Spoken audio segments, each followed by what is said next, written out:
Hello friends, नमस्कार। मैं आदित्य सिंह आप सभी का स्वागत करता हूं आपके अपने यूट्यूब चैनल आदित्य सिंह पे। तो देखिए दोस्तों, जैसा कि आपको पता है, हम लोगों ने सिंपल इंटरेस्ट को स्टार्ट किया हुआ था, जिसमें हम लोगों ने पार्ट 2 तक में क्या सीखा था। सिंपल इंटरेस्ट निकालना, रेट निकालना और टाइम निकालना। पार्ट 1 और 2 मिला करके हम लोगों ने इतनी बातों को सीखा था, जो कि बेसिक क्लासेस थे। अभी भी 10 मिनट हम लोग प्रिंसिपल निकालना सीखेंगे, ये भी बेसिक वाले पार्ट होंगे। उसके बाद हम लोग आपके प्रीवियस ईयर क्वेश्चंस को सॉल्व करना शुरू कर देंगे, ठीक है, टाइप वाइज। तो देखिए, आज हम लोग सीखेंगे पहले प्रिंसिपल निकालना। सिंपल इंटरेस्ट पार्ट 3, ठीक है। तो आज हम लोग सीखेंगे प्रिंसिपल निकालना। तो प्रिंसिपल कैसे निकालते हैं उसको आज हम लोग देखेंगे। तो एक क्वेश्चन ले लेते हैं। सिंपल इंटरेस्ट दिया गया है 2,000 रुपये। टाइम दिया गया है 2 years. Rate 12 complete 1/2% per annum. तो प्रिंसिपल पूछा है, तो इसको कैसे करेंगे, एक सेकेंड। तो सबसे पहले डिटेल वाले तरीके से हम आपको बता देते हैं। P into R into T upon में 100 बराबर SI। पी की वैल्यू रख देंगे, पी को पी ही रहने देंगे। रेट दिया गया है कितना, 12.5 यानी कि 25। आ दो कहाँ चला जाएगा, 100 के साथ 2 की गुणा हो जाएगी। इंटू टाइम कितना दिया गया, 2 ईयर बराबर ये क्या हो जाएगा, 2,000 हो जाएगा, ठीक है। अब इसको सॉल्व कर देंगे तो 25 दूनी ये क्या हो गया, 25 दूनी 50। 50 से 2 बार में गया, 2 2 जा 4, तो ये प्रिंसिपल आ गया तुरंत। ये 4 इंटू 2 8,000 रुपीज आ गया, ठीक है। ये एक तरीका है जो कि डिटेल वाला है। सेकंड मेथड, सेकंड मेथड में हम तुरंत ही निकाल देंगे। 12 कंप्लीट 1/2% पर एनम, ये रेट है। इसको फ्रैक्शन में चेंज करेंगे 8। इसको फ्रैक्शन में चेंज करेंगे क्या हो जाएगा, 8 हो जाएगा, ठीक है। अब इसके बाद देखिए, 2 साल का ब्याज कितना है, 2,000। 1 साल का ब्याज कितना हो जाएगा, 1 साल का ब्याज 1,000। तो 1 साल का ब्याज 1,000, तो 8 पे 1 रुपये का ब्याज। तो वो कह रहा है कि 1,000 ब्याज मिल रहा है, तो प्रिंसिपल भी कितना होगा, प्रिंसिपल भी एक इस ये एक 8 रुपये पर 1 रुपये का ब्याज मिल रहा है 1 साल में। लेकिन अभी अभी हमने निकाला कि 1 साल में 1 रुपये का ब्याज नहीं मिल रहा है। 2 साल में अगर 2,000 का मिल रहा है तो 1 साल में 1,000 का मिल रहा है, यानी कि 1 बराबर 1,000, तो 8 बराबर क्या हो जाएगा, 8,000। ये हो जाएगा प्रिंसिपल, ठीक है। तो इसमें हमें इतनी ज़्यादा कैलकुलेट करने की और काटने पीटने की कोई ज़रूरत पड़ी ही नहीं, ठीक है। सीधे सीधे 1 साल के ब्याज को इससे कंपेयर कर दिया तो नीचे वाली वैल्यू निकल गई जो कि प्रिंसिपल थी, तो 8,000 रुपये आ गया। सेकेंड क्वेश्चन, सिंपल इंटरेस्ट दिया गया है 200 रुपये। टाइम दिया गया है 73 डेज और रेट दिया गया है 12 1/2% पर एनम। तो प्रिंसिपल बताना है, तो फिर हम लोग वही तरीका अपनाएंगे।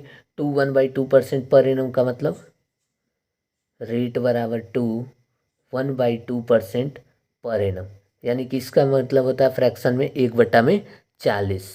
1/40 यानी कि 1 साल पर 40 रुपये पर 1 साल में 1 रुपये का ब्याज मिलेगा 2.5% पर एनम के रेट से, ठीक है। लेकिन यहाँ 73 दिन का ब्याज 200 रुपये है, तो 1 साल का कितना हो जाएगा, आप लोग निकाल लेंगे। 73 दिन का ब्याज हो गया है 200 रुपये, तो 365 दिन होते हैं ना, तो ये 5 गुना है, तो ब्याज भी 5 गुना हो जाएगा। कितना हो जाएगा, 1,000, ठीक है, 1,000। तो 1 साल का ब्याज कितना हो गया, 1,000। तो 1 बराबर 1,000, तो 40 बराबर 40,000। खत्म, आ गया प्रिंसिपल, ठीक है। चलिए तीसरा क्वेश्चन।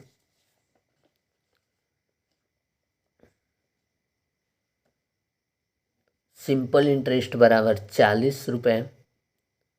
टाइम बराबर 146 दिन। और रेट दिया गया है 4/1/6% पर एनम। तो अब इसको करेंगे,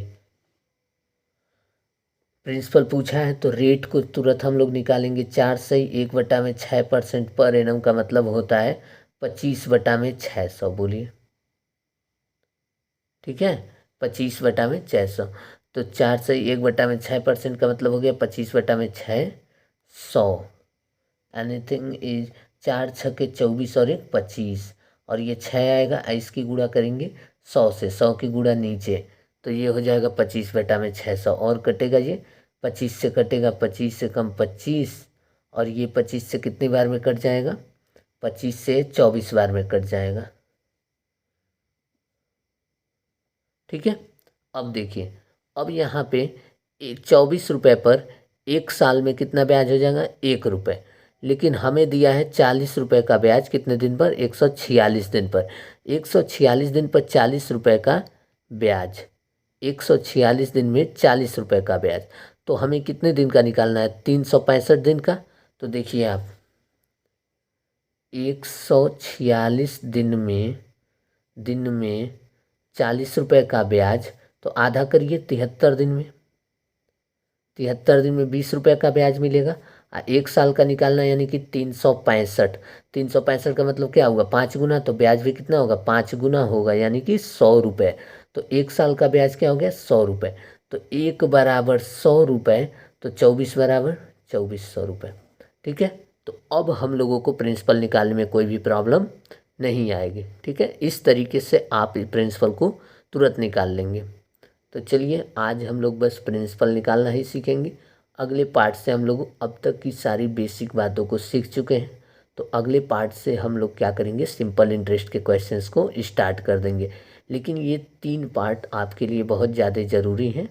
सिंपल इंटरेस्ट की बेसिक सारी बातें आपको इसमें बता दी गई हैं। ठीक है, अब हम लोग सीधे आ जाएंगे क्वेश्चंस पे। क्वेश्चंस को मात्र हम लोग एक एक सवाल को 20 सेकंड 30 सेकंड के अंदर अंदर हम लोग उसको सॉल्व करके दिखाएंगे आपको। ठीक है, तो आप भी उसी रफ्तार से ही साथ के साथ करेंगे। ये नहीं कि अभी हम आपको पूरा का पूरा एक एक चीज़ को देरी देरी में बताने लगे और आप भी इसी तरीके से आपका भी पैटर्न बन जाए, और अंत में एग्ज़ाम में जा कर के आपके मेंस में क्या हो जाए, 30 से 40 क्वेश्चन आता हुआ रहे, तो वो भी समय के अभाव की वजह से छूट जाए। इसलिए हम क्या कर रहे हैं, अभी से स्पीड से आपको सारी चीज़ें करा रहे हैं, ताकि आपको ये हैबिट आपका हो जाए। 1 साल में हैबिट डेवलप इसी तरीके से नहीं होता है, समय लगता है। तो इसमें क्या होगा, जब आप 6-7 महीने हमारे क्लासेस को करेंगे, तो जल्दी से जल्दी आप क्वेश्चंस को करना सीख जाएंगे। और जब जल्दी से जल्दी क्वेश्चंस करना सीख जाएंगे, ये आपकी शुरू हैबिट में आ जाएगी। प्रत्येक क्वेश्चन को एकदम रफ्तार से करना, ये आपकी हैबिट में आ जाएगी। तो आप सारे क्वेश्चंस जो आएंगे उसको एक अलग ही स्पीड में करेंगे, वो उससे एक मोमेंटम मिल जाएगा। तो आपको थोड़ी भी चिंता नहीं होगी, जो कि अन्य बच्चों को अंत में चिंता होती है कि सवाल तो हमें सारे आते हैं लेकिन हम अभी स्पीड पकड़ नहीं पा रहे हैं। लेकिन आपको ये चिंता नहीं होगी। और मॉक्स में भी, मॉक टेस्ट अगर आप देंगे तो भी आप देख पाएंगे कि जब हमारा सिलेबस कंप्लीट हो जा रहा है हमारे चैनल का, तो अगर आपने सारी चीज़ों को रिवाइज किया और उसी तरीके से किया जिस तरीके से हमने बताया है, तो आप देखेंगे मॉक टेस्ट में भी आपके अच्छे नंबर आएंगे, और एग्ज़ाम में तो आप बेहतरीन परफॉर्मेंस करेंगे ही करेंगे। ठीक है, तो इस बात को बिल्कुल ध्यान रखिए। ठीक है, तो थैंक्स फॉर वॉचिंग। चलिए मिलते हैं नेक्स्ट पार्ट में।